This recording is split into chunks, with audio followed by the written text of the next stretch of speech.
मेरे सौतेले भाई ने एक ऐसा अजीब सिस्टम सेट कर दिया था जिसकी वजह से मैं चाहे जितनी भी जीतोड़ मेहनत कर लूं, परीक्षा में जितने भी मार्क्स लाता, वो हमेशा मेरे से सीधे डबल मार्क्स ले आता। सिर्फ पढ़ाई में ही नहीं बल्कि हर एक चीज में वो हमेशा चालाकी से मेरे से आगे ही रहता था। सच तो ये है कि सारी रात दिन की मेहनत सिर्फ मेरी होती थी और मजे से मलाईदार फल वो आराम से बैठकर खाता था। कहानी यहाँ से शुरू हुई। कॉलेज का पहला दिन था। मैं अकेले ही अपना पुराना सूटकेस घसीटते हुए कैंपस की तरफ बढ़ रहा था और मेरे ठीक आगे चल रहे थे मेरे सगे माता पिता और उनके साथ था उनका लाडला गुबेशन। गुबेशन दिखने में किसी राजकुमार जैसा लग रहा था, महंगे कपड़े, ब्रांडेड घड़ी और सलीके से बने हुए बाल।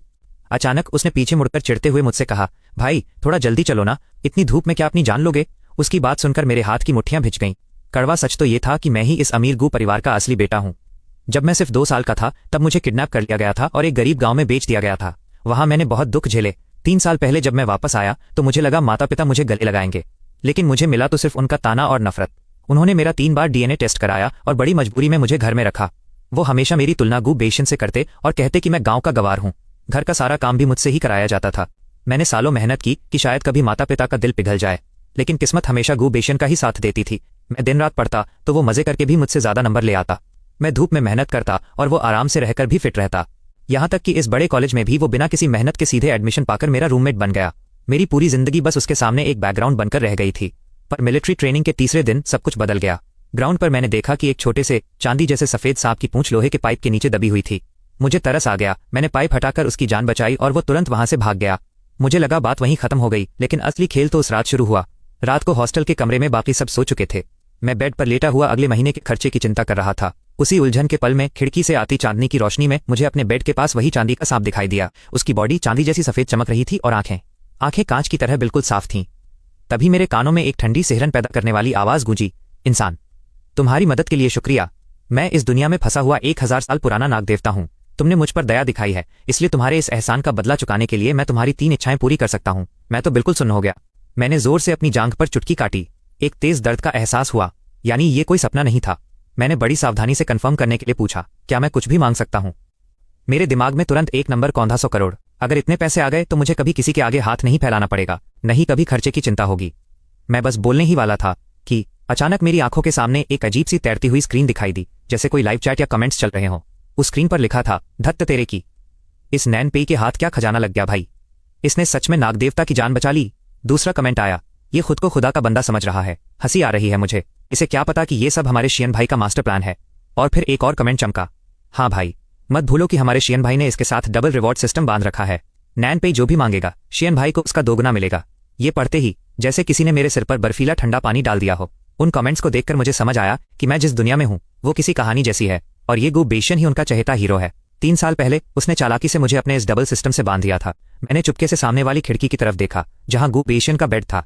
उसकी पलकें हल्की सी कांप रही थीं और उसके होठों पर एक बेहद बारीक सी मुस्कान थी। वो सोया नहीं था, वो जाग रहा था और बस इस बात का इंतजार कर रहा था कि मैं कब अपनी विश मांगूं।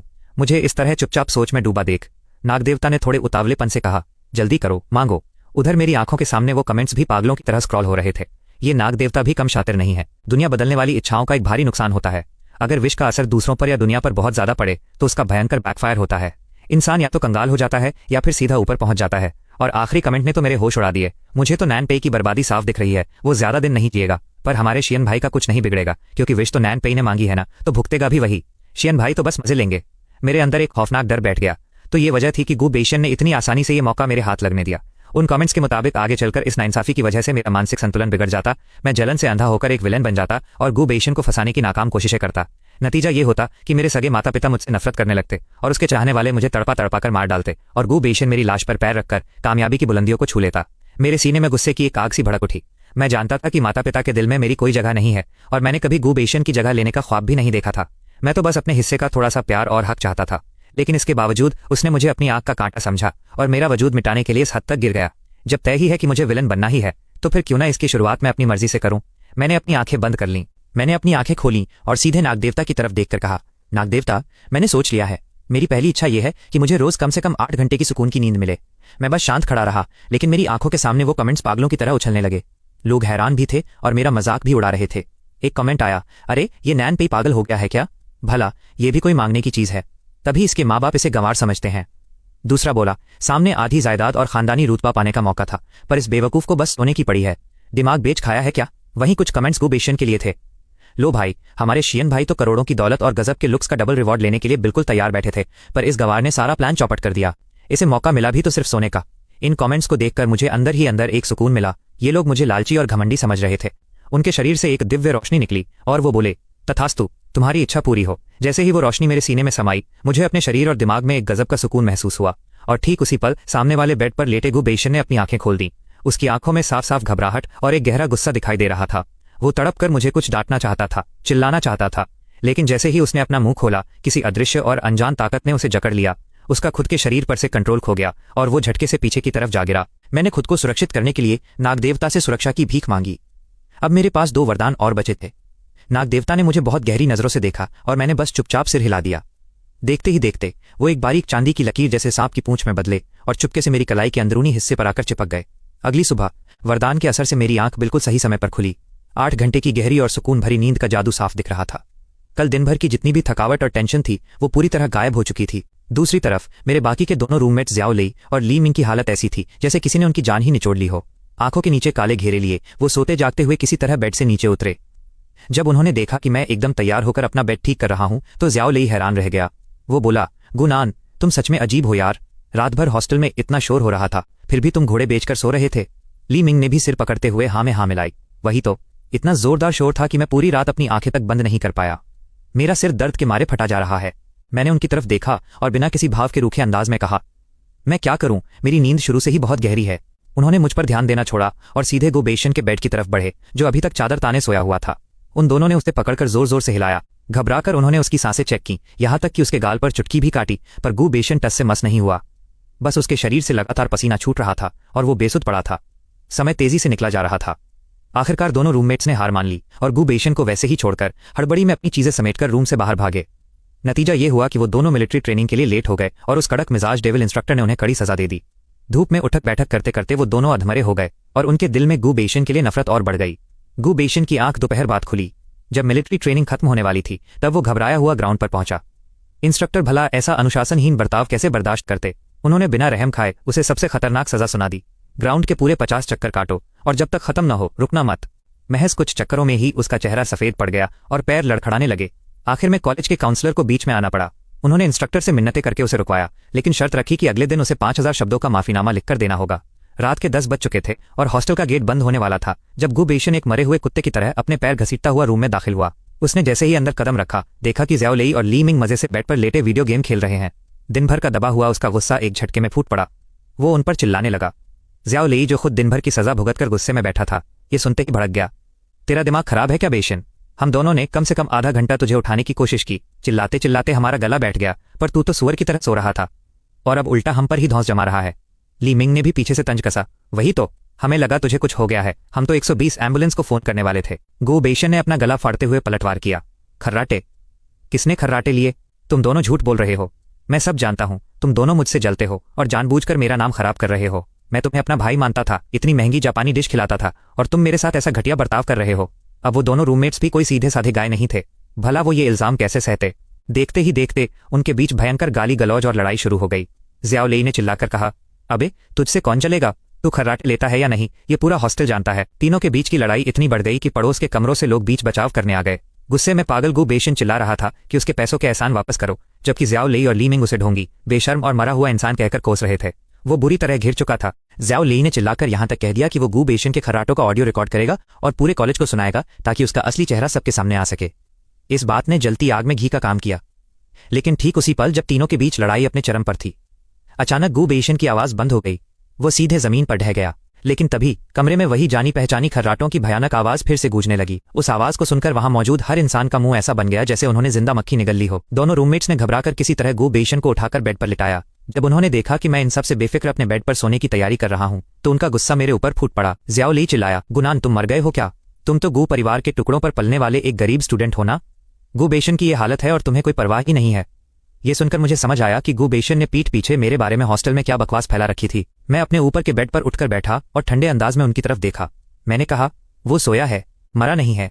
कल सुबह मेरी मिलिट्री ट्रेनिंग है और तुम्हारे चक्कर में रात भर जागने की मेरी कोई जिम्मेदारी नहीं है। इतना कहकर मैंने उनके चौंके हुए और बदसूरत चेहरों को देखना बंद किया और अपने बेड का पर्दा खींच लिया। मेरे पीछे वो दोनों दबी आवाज में हैरानी से फुसफुसा रहे थे और उनके बीच में गु बेशन के खर्राटे लगातार गूंज रहे थे। अगले ही दिन यह खबर पूरे कॉलेज में फैल गई कि गु बेशन अचानक किसी अजीब बीमारी का शिकार हो गया है, जिसकी वजह से वो दिन में 16-16 घंटे सोने के लिए मजबूर है। बदनामी बहुत तेजी से फैली। आखिरकार गुम्बेशन का सब्र टूट गया और उसने हॉस्टल के नीचे मेरा रास्ता रोक लिया। वो गुस्से से तमतमाया हुआ मेरे सामने आया। उसका चेहरा, जो कभी बड़ा हैंडसम हुआ करता था, इस वक्त नफरत में विकृत लग रहा था। उसने बहुत ही दबी और हिंसक आवाज में कहा, गुनान, तुम कमीने, क्या ये सब तुमने जानबूझकर किया है? मैंने बहुत ही शांत रहकर जवाब दिया, तुम किस बारे में बात कर रहे हो? क्या मैं ये जानता हूं कि तुम मम्मी पापा के सामने मेरे बारे में जहर उगलते हो ताकि वो मुझे घर से निकाल दें? मैंने थोड़ा रुककर एक ठंडी मुस्कान के साथ कहा, या फिर मैं सिर्फ ये जानता हूं कि तुम सोते समय सुअर की तरह खर्राटे लेते हो। इसे जानने के लिए मुझे किसी जादू की जरूरत नहीं है। वो गुस्से के मारे थर थर कांपने लगा। उसकी जहरीली आंखें मुझे इस तरह देख रही थी मानो वो मेरा कत्ल कर देगी। उसके सिर के ऊपर तैरते हुए वो कमेंट्स भी पागलों की तरह स्क्रॉल हो रहे थे, जो मुझे कोस रहे थे। मेरा दिल अंदर से बिल्कुल शांत था। मेरे ही सामने उसने माँ का नंबर मिलाया और बेहद रोनी और लाचार आवाज में बोला, मम्मी, भाई मुझे बहुत परेशान कर रहा है। उसने मुझे सरेआम तमीजहीन कहा और मेरे खर्चे के पैसे भी छीनना चाहता है। मम्मी, मैं यहाँ कॉलेज में ठीक से रह भी नहीं पा रहा हूँ। उसने हमेशा की तरह सच को तोड़ मरोड़ कर पेश किया। फोन पर माँ की चीखने की आवाज साफ सुनाई दे रही थी। क्या उसकी इतनी हिम्मत कि वो हमारे लाडले को परेशान करे? बेटा, तुम बिल्कुल परेशान मत हो। मैं अभी के अभी उसके सारे पैसे रोक रही हूँ। उसे एक धेला भी नहीं मिलेगा। देखने दो मुझे वो कैसे जिंदा रहता है। फोन कटते ही गुबेशन के चेहरे का वो रोना गायब हो गया और उसकी जगह एक घमंडी जहरीली मुस्कान आ गई।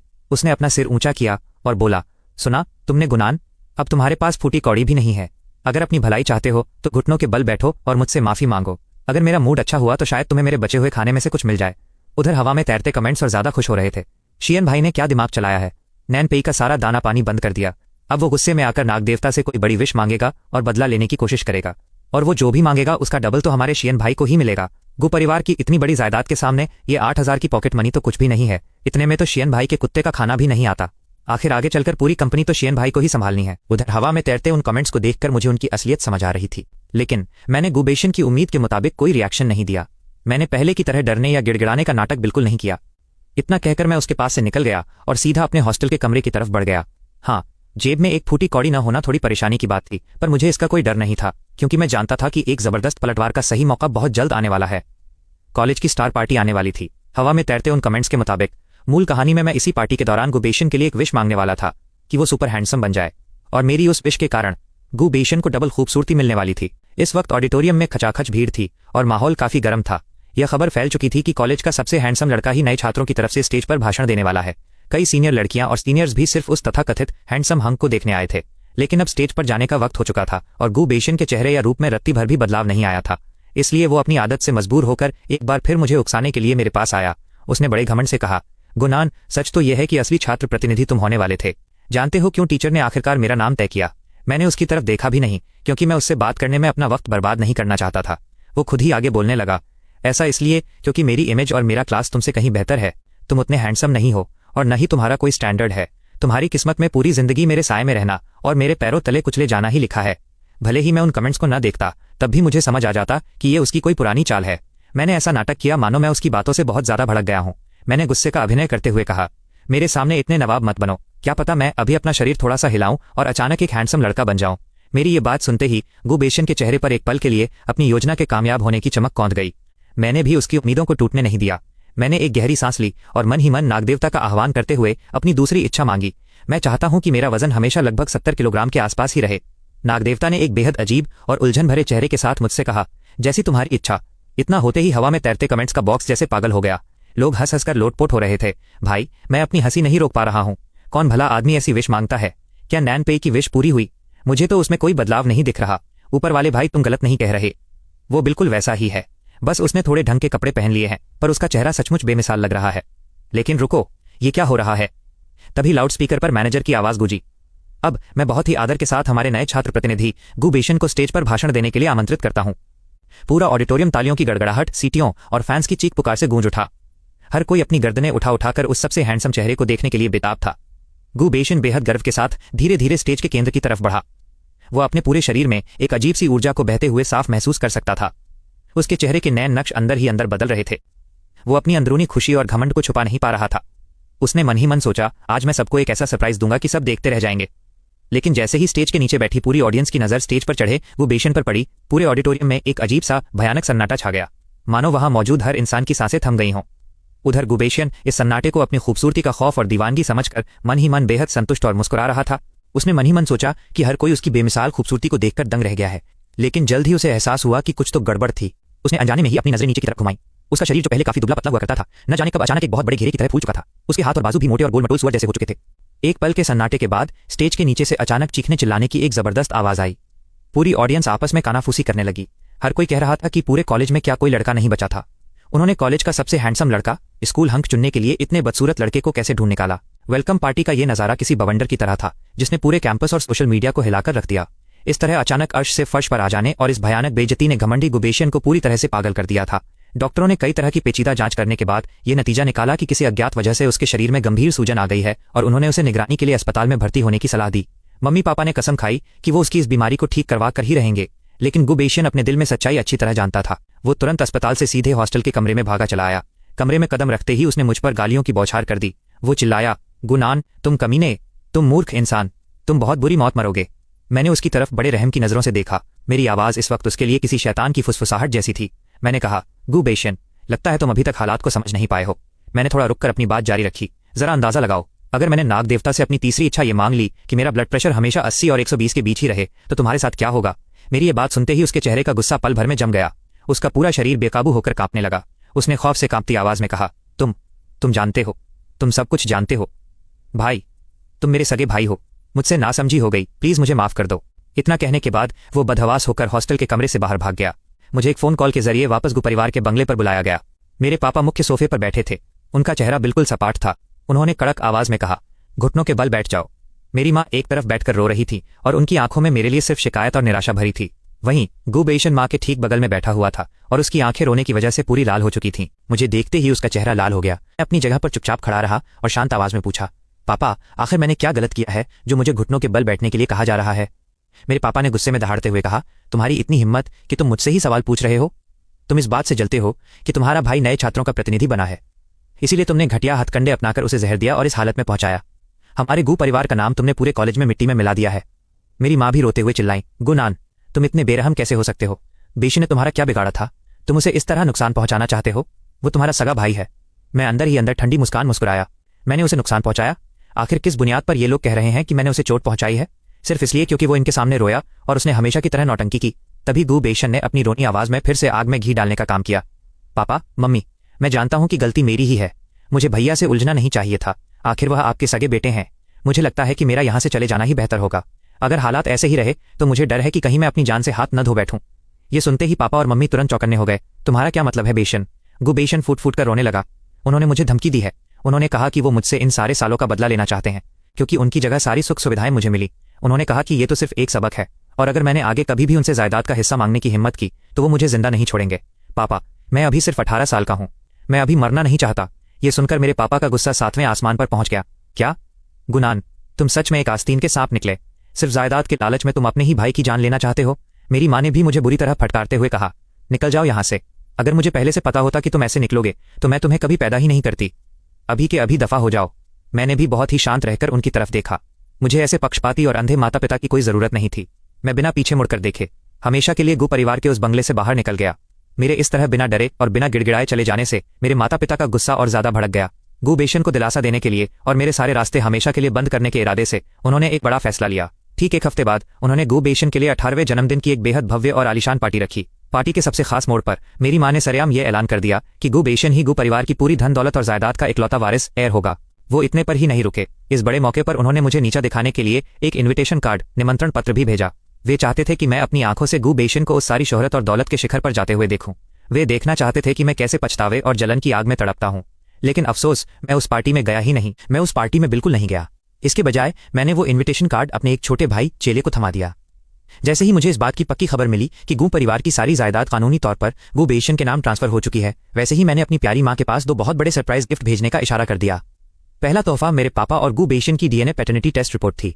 असल में जवानी के दिनों में मेरे पापा को एक सौतन दूसरी औरत से प्यार हो गया था, लेकिन बाद में शॉर्टकट का रास्ता चुनने और बिना मेहनत के अमीर बनने के चक्कर में उन्होंने मेरी माँ से शादी कर ली और उस दूसरी औरत को अपनी गुप्त रखैल बनाकर रखा। लेकिन माँ हमेशा चालाक थी। उन्होंने कंपनी के शेयर्स और प्रॉपर्टी की कमान अपने हाथों में रखी थी। इसीलिए पापा और उनकी रखैल ने मिलकर ये साजिश रची और अपने नाजायज बेटे को एक अनाथ का मुखौटा पहनाकर गु परिवार में एंट्री दिला दी। उन्होंने मुझे, जो कि इस परिवार का असली वारिस था, रास्ते से हटाकर उसे मेरी जगह बिठा दिया ताकि वो पूरी जायदाद पर कब्जा कर सकें।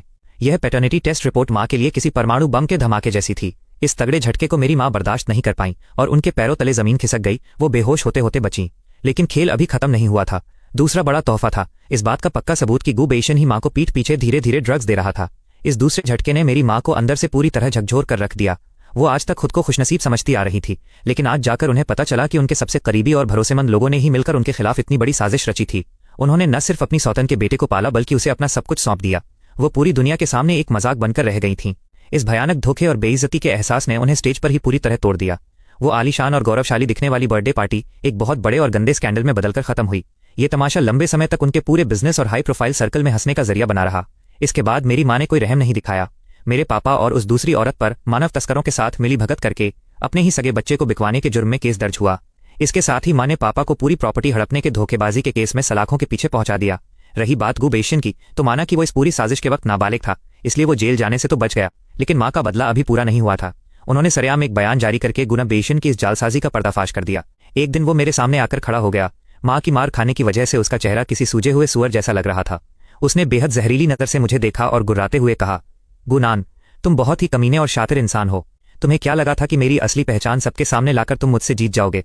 मैं तुम्हें बता दूं कि अब बहुत देर हो चुकी है। ये पूरी जायदाद और दौलत अब कानूनी तौर पर सिर्फ और सिर्फ मेरी है, लेकिन मैं बस टिकटिकी लगाकर उसे देखता रहा। मैंने कहा, ओह, क्या तुम कुछ ज्यादा ही जल्दी खुश नहीं हो रहे? भूल गए, मेरे पास अभी भी एक आखिरी विश बाकी है। तुम्हें पीछे छोड़ने में मुझे बस कुछ ही मिनट लगेंगे। ये सुनते ही गु बेइशन अंदर से हिल गया। उसने जबरदस्ती अपने दिल के डर को छुपाया और मुझे उकसाते हुए बोला, अगर तुम में दम है तो अभी के अभी वो विश मांगो। तुम चाहे जितने भी पैसे मांग लो, मुझे तो उसका डबल ही मिलेगा। मैंने मुस्कुराते हुए कहा, ठीक है, तो मैं तुम्हारी ये इच्छा भी पूरी कर देता हूँ। गए आगे। मैंने गुन बेइशन के ठीक सामने आखिरी बार नागदेवता का आह्वान किया। मैंने बहुत ही आराम से अपनी तीसरी इच्छा उनके सामने रखी। मैं चाहता हूं कि हर दिन जब मैं सो नहीं रहा हूंगा तब मेरे बैंक अकाउंट में कानूनी तौर पर हर घंटे 0.000 युआन आते रहें। गु बेइशन पहले तो सन्न रह गया और फिर अचानक ठहाका मारकर हंस पड़ा। गुनान, क्या तुम पागल हो गए हो? भले ही मैं दिन में सिर्फ 8 घंटे जागता हूं, लेकिन मेरे पास डबल सिस्टम है। इस हिसाब से मैं फिर भी रोज के 1.6 मिलियन युआन कमाऊंगा। तुम इसके दम पर मुझे पीछे छोड़ना चाहते हो? हाँ, अगले जन्म में सोचना। मैंने उसकी बकवास पर कोई ध्यान नहीं दिया, बल्कि अपनी बात को बहुत ही शांति से आगे बढ़ाते हुए कहा, इसके अलावा जब मैं सो रहा हूंगा तब मेरे भाई को हर घंटे मेरी तरफ से 200,000 युआन मिलेंगे। वो दिन में 8 घंटे सोता है, हर घंटे 200,000 युआन कमाता है, और फिर शियन भाई के लिए हर घंटे 200,000 युआन। रुको, यहां हवा में तैरते कमेंट्स बुलेट स्क्रीन अचानक थम गए और लोग पागलों की तरह गणित लगाने लगे। अरे भाई रुको, यहां कुछ बहुत बड़ा गड़बड़ हो गया है। गुनान की विश है कि वो सोते समय अपने भाई को 200,000 युआन ट्रांसफर करेगा, लेकिन शियन भाई का भाई कौन है? शियन भाई का भाई तो खुद गुनान है। यानी सिस्टम के डबल नियम के मुताबिक शियन भाई को इसका 2 गुना गुनान को ट्रांसफर करना पड़ेगा। बाप रे, इसका मतलब यह हुआ कि गुनान के सोने के दौरान शियन भाई को हर घंटे अपने पास से 400,000 युआन गुनान को देने होंगे। इस तरह गुनान बिना कुछ किए रोज के 6.4 मिलियन युआन कमाएगा और शियन भाई को अपनी जेब से हर दिन 3.2 मिलियन युआन चुकाने पड़ेंगे। इसी मोड़ पर गु बेइशन को भी अचानक पूरा गणित समझ आ गया। उसके चेहरे का वो घमंडी और जहरीला सुकू पल भर में पत्थर जैसा सख्त हो गया। अगले ही पल उसे एक भयानक चक्कर आया और वो सीधे जमीन पर ढेर हो गया। नाग देवता ने मेरी तीनों इच्छाएं पूरी कर दी थीं। उन्होंने बेहद भारी और अनमने मन से मेरी कलाई से वो ब्रेसलेट कंगन उतारा। अब उनकी आंखों में वो पहली मुलाकात जैसी चमक और रौब नहीं बचा था। ऐसा लग रहा था जैसे उन्होंने अपनी पूरी ऊर्जा खो दी हो और उनका देवत्व धीरे धीरे गायब हो रहा हो। तभी हवा में तैरते कमेंट से मुझे एक और चौंकाने वाला सच पता चला। वो कोई असली नाग देवता नहीं थे, बल्कि असल में एक सर्प असुर सांप का दैत्य थे। ऊपर से तो वो अपनी साधना और तंत्र के दम पर इंसान की इच्छाएं पूरी करते थे, लेकिन उनका असली मकसद इच्छा पूरी होने के बाद इंसान के भीतर पैदा होने वाली नकारात्मक ऊर्जा, जलन, लालच, नफरत को सोखना था, ताकि वो खुद को शक्तिशाली बना सकें। लेकिन अफसोस, इस बार उनका पाला मुझसे पड़ गया था। मेरी पहली 2 इच्छाओं से उन्हें कोई नेगेटिव एनर्जी नहीं मिली और मेरी तीसरी इच्छा का पूरा बोझ गु बेइशन के सिर पर जा गिरा था। गु बेइशन पूरी तरह बर्बाद हो चुका था, लेकिन वो सर्प असुर गु बेइशन से सीधे तौर पर ऊर्जा नहीं सोख सकते थे। नतीजा यह हुआ कि मुझसे कोई ऊर्जा न मिलने के कारण उस सर्प असुर की सैकड़ों सालों की तपस्या और साधना पल भर में मिट्टी में मिल गई। अब मुझे ये साफ हो गया था कि आगे चलकर वो सर्प असुर कभी किसी को नुकसान पहुंचाने के लायक नहीं बचेगा। उधर गु बेइशन पूरे 16 घंटे तक बेहोश पड़ा रहा। जब उसकी आंखें खुली तो उसने सबसे पहला काम अपना बैंक अकाउंट चेक करने का किया। जैसा कि तय था, उसके अकाउंट से पूरे 3.2 मिलियन युआन गायब हो चुके थे।